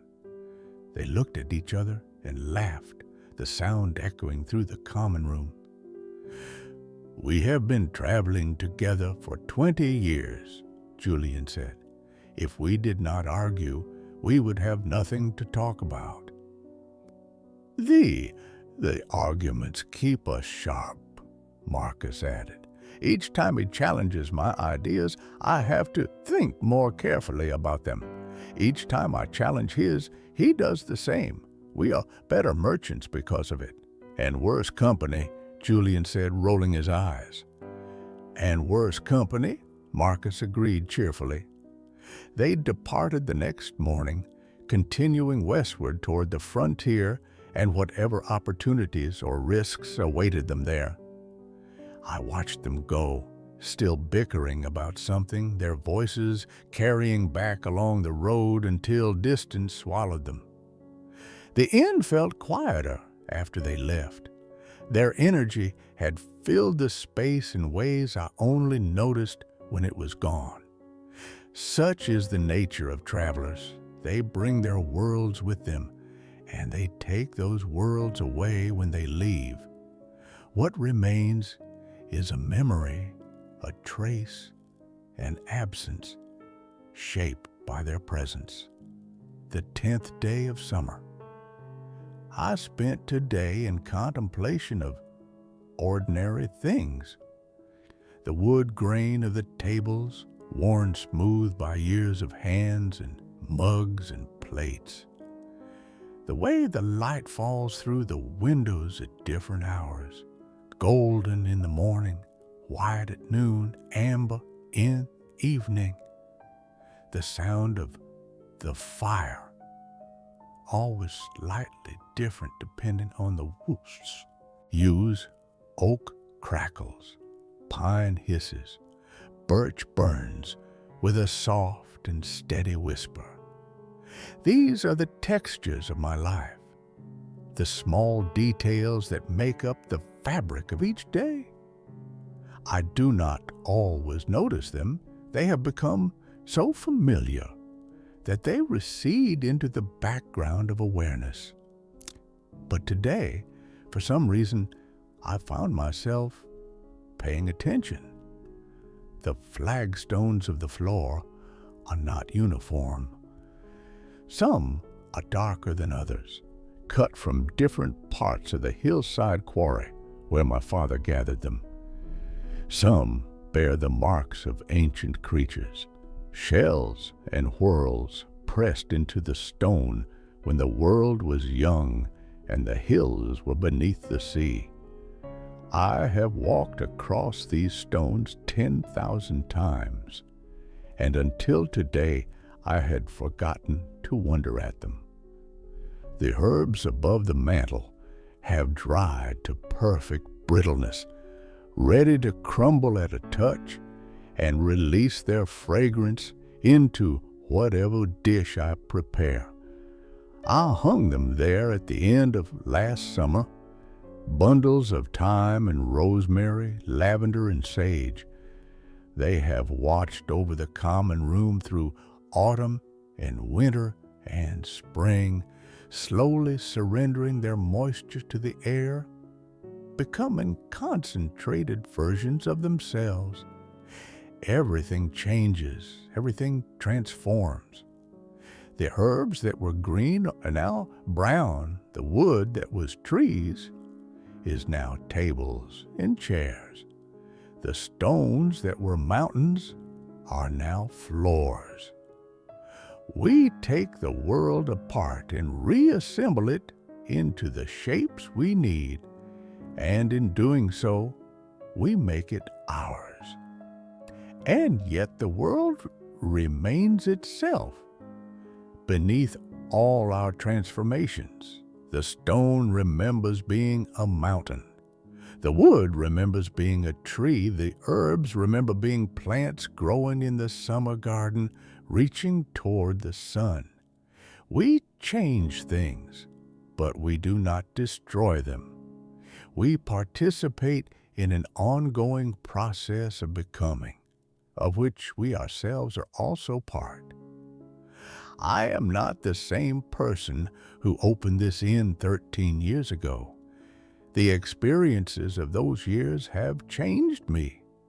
As surely as the fire changes the wood it burns, I have been shaped by the travelers who have passed through, by the stories they have told, by the questions they have asked, by the gratitude and sorrow and hope they have carried with them through my door. I am, in some sense, a map of all those encounters, a record of all the people who have rested here, all the conversations that have taken place within these walls, all the meals shared and fires tended and candles lit.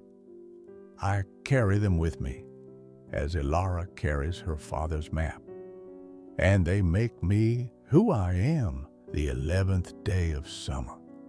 A young woman arrived today, traveling alone, which is unusual enough to be noteworthy. She carried herself with a quiet confidence that suggested this was not her first journey, and her pack was efficiently organized in the manner of experienced travelers.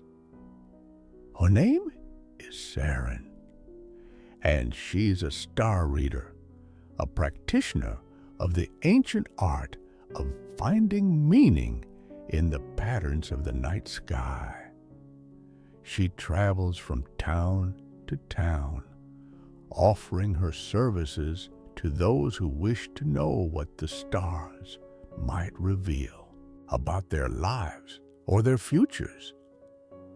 I confess I am skeptical of such things. The stars are very far away, and I struggle to understand how their positions could affect the lives of people on the earth below. But Seren spoke of her craft with such sincerity and intelligence that I found myself listening with an open mind. "The stars do not control us," she explained over supper. "That is a common misunderstanding. They are not puppet masters pulling invisible strings.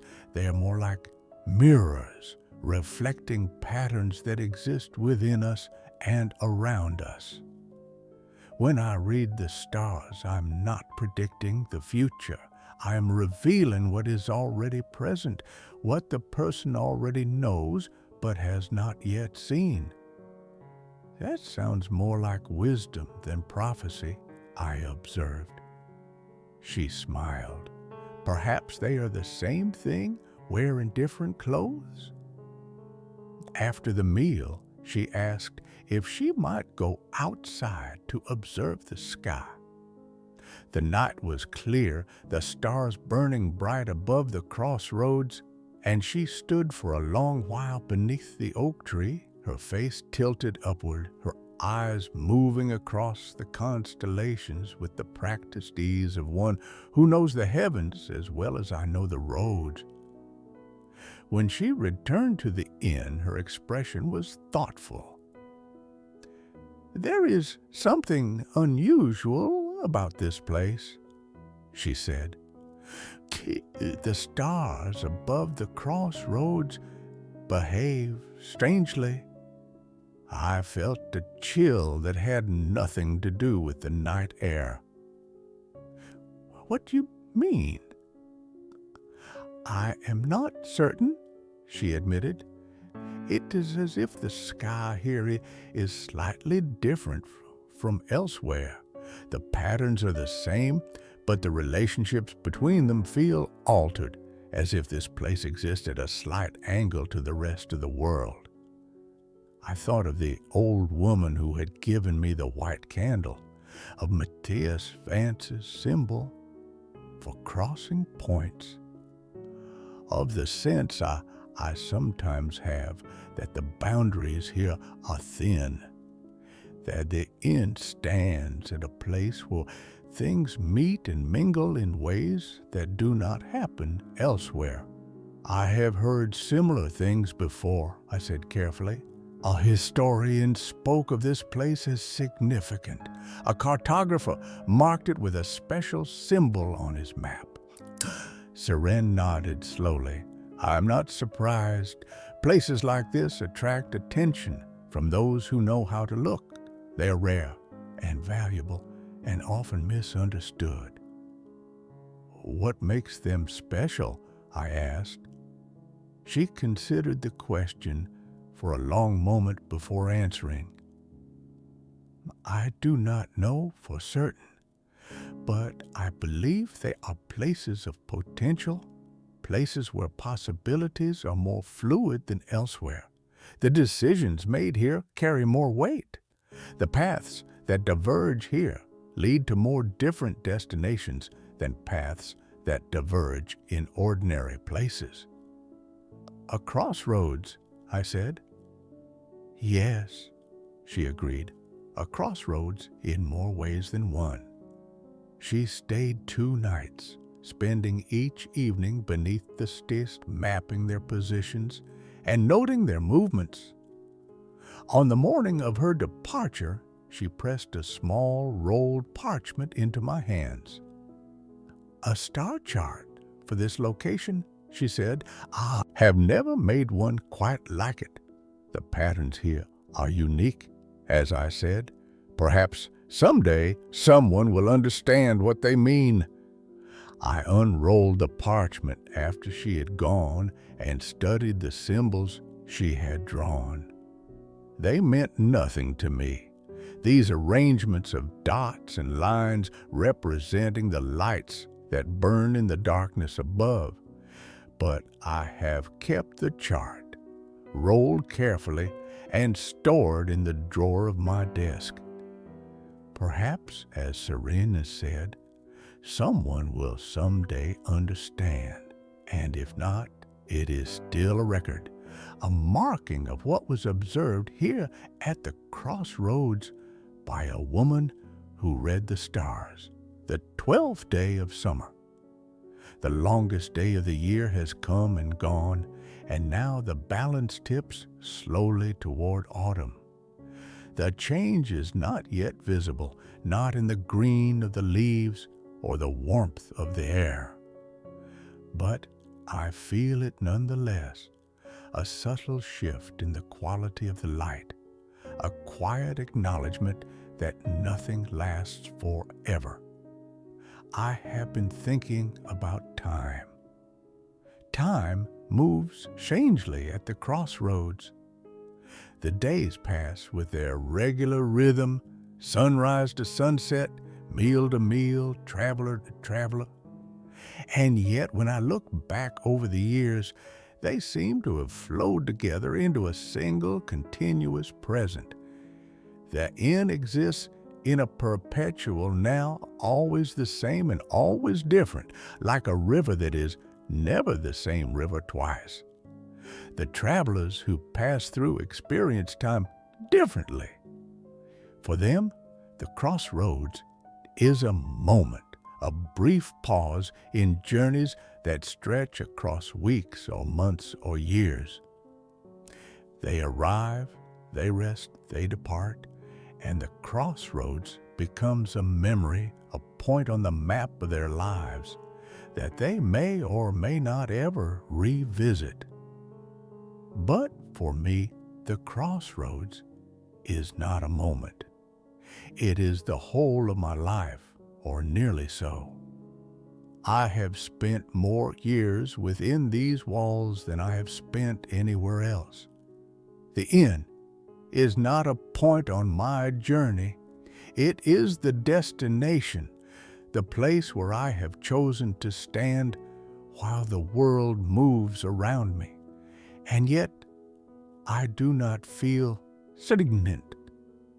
The travelers bring the world to me in fragments and stories and glimpses. Through their eyes, I have seen the northern mountains and the eastern coast, the southern marshes and the western frontier.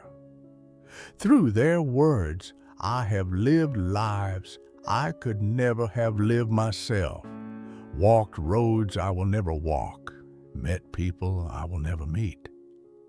The inn is a still point, but the world flows through it. And in that flowing, I find all the movement I need.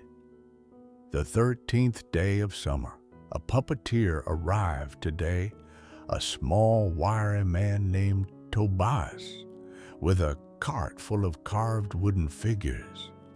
He asked if he might perform for whatever guests were present in exchange for his supper and a place to sleep. The inn was quiet, only a traveling merchant and a young couple passing through on their way to a wedding. But I agreed to his offer, curious to see what a puppeteer does. That evening, after the meal, Tobias set up a small stage in the corner of the common room, hanging a cloth backdrop painted with a stylized forest scene. The puppets he produced from his cart were exquisite. A knight in tarnished armor, a princess with flowing hair made of real silk, a dragon scaled in green and gold, a fool in motley with a jingling cap. The story he told was simple, as such stories often are. A princess lost in a forest, a knight seeking her, a dragon guarding the path, a fool who knew the secret way. But Tobias brought the figures to life with such skill that we forgot we were watching painted wood on strings. The knight's shoulders slumped with weariness. The princess's hands reached out in hope. The dragon breathed fire that was somehow visible, despite being only gesture and imagination. The young couple sat transfixed, their hands intertwined, their eyes never leaving the stage. The merchant leaned forward in his chair, his cynical expression softened by wonder. And I, who have seen so many things pass through this inn, found myself caught up in the story, as if I were hearing it for the first time.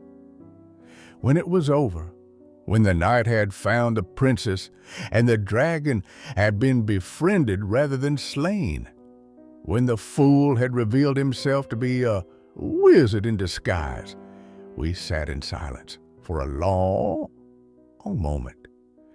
Then the young couple began to applaud, and the merchant joined them, and I found myself clapping as well, honoring the magic we had witnessed. "Where did you learn your craft?" I asked Tobias afterward, as he carefully packed his puppets away. "From my mother," he said, "and she from hers.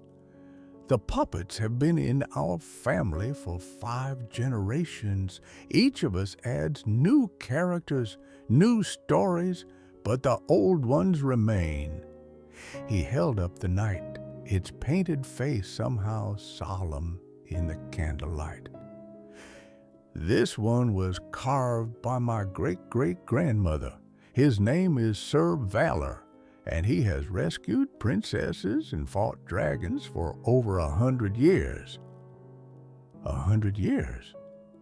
I looked at the puppet with new respect, seeing in its worn joints and faded paint the accumulated stories of 5 generations. It was, in its own way, a map, a record of all the performances, all the audiences, all the hands that had guided it through its eternal quest. "You carry a great heritage," I said. "I carry a great responsibility," Tobias replied, "to tell the stories well, to keep the puppets safe, to pass them on to whoever comes after me." He smiled a little sadly. "I have no children of my own. I do not know who will inherit them when I am gone." "Perhaps you will find an apprentice," I suggested. "Someone who loves the craft as you do." "Perhaps," he agreed. "The puppets have a way of finding their people. They have done so before when the direct line failed. I trust they will do so again." He stayed another night and performed another show. This one, a comedy that had us laughing until our sides ached. Then he departed, his cart rolling way down the southern road, his puppets tucked safely in their beds of wool and straw. I think of them sometimes, those wooden figures traveling from town to town across the years. Sir Valor and the princess, the dragon, and the fool. They have seen more of the world than I ever will. They have entertained audiences I will never meet. And somewhere, perhaps, they continue still, in the hands of whoever inherited them from Tobias, carrying their stories forward into the future, the 14th day of summer. The heat broke today with a sudden summer rain, the kind that falls straight down from a gray sky, turning the roads to mud and filling the air with the scent of wet earth. I opened the windows to let the cooler air in and spent the afternoon in the kitchen preparing food and listening to the rain tap against the roof. No travelers arrived. The roads would be difficult after such a downpour, and most would have found shelter before it began. But I did not mind the solitude. There is a pleasure in quiet days, in the absence of duties and demands, in the simple rhythm of one's own thoughts. I found myself thinking about Elara, as I often do. She has been gone for nearly 2 weeks now, walking the western roads with her father's map. I imagine her in some frontier settlement, unrolling the parchment on a rough wooden table, asking questions about the land and the landmarks and the routes that connect one place to another.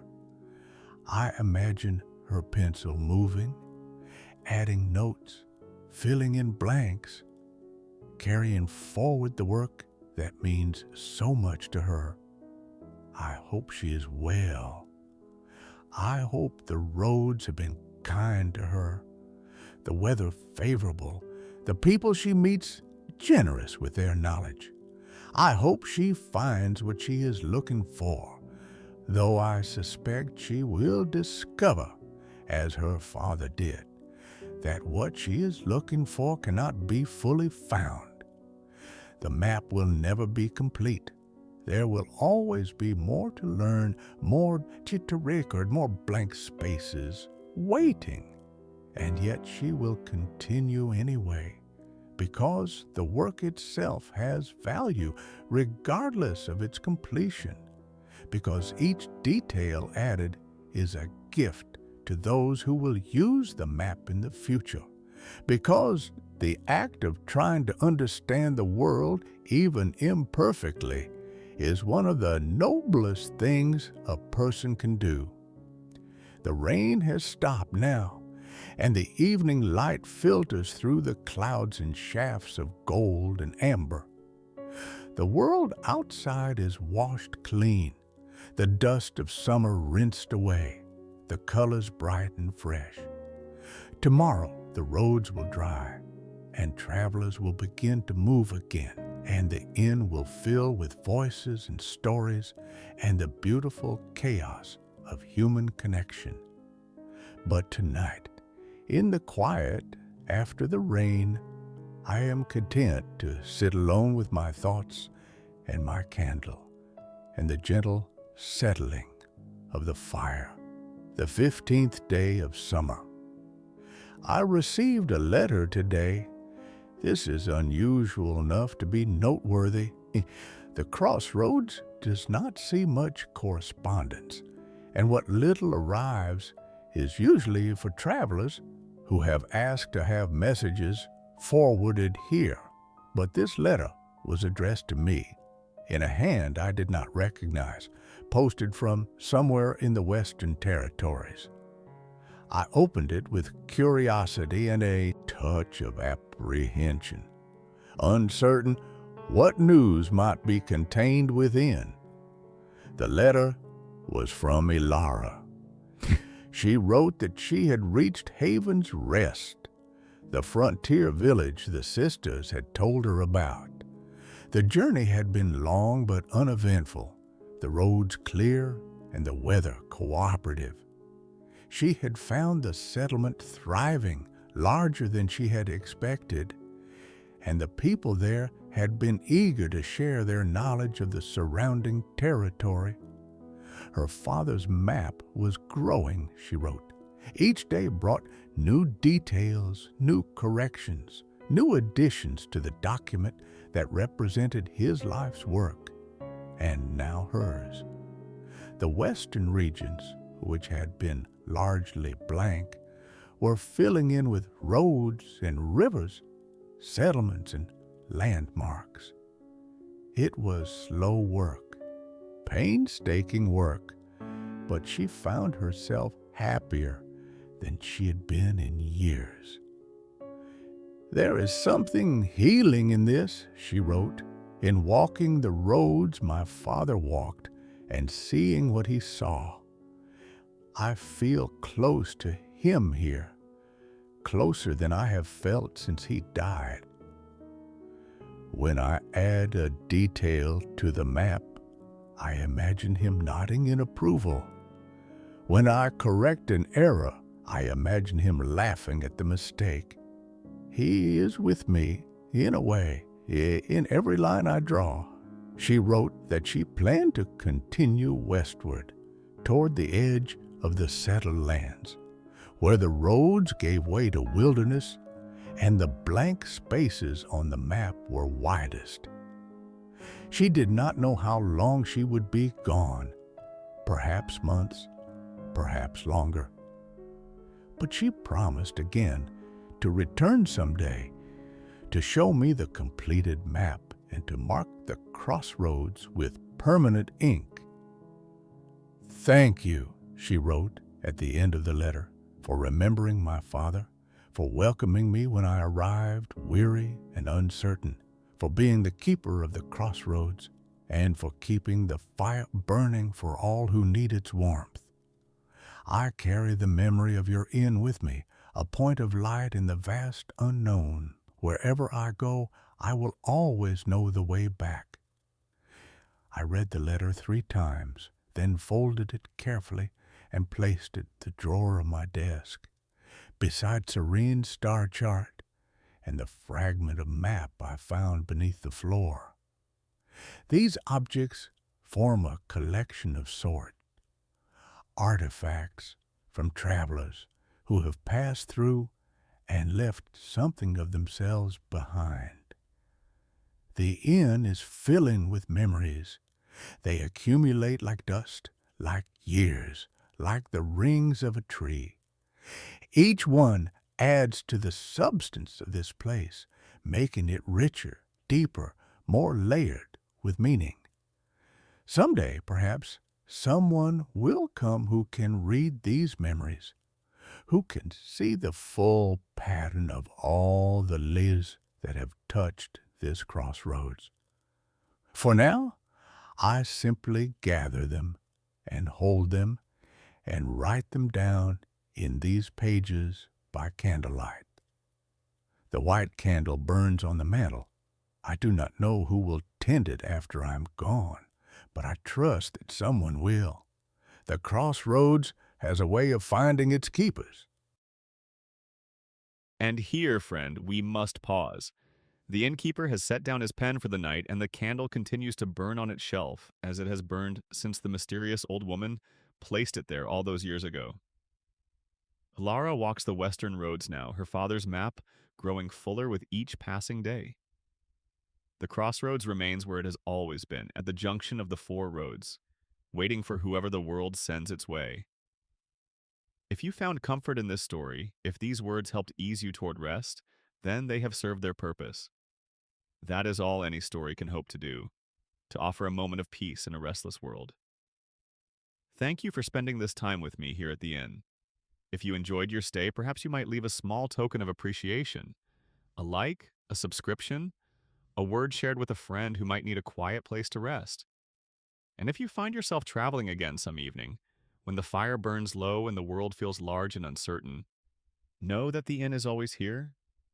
The doors are always open. Until we meet again, traveler, sleep well, and may your roads lead you somewhere kind. Good night.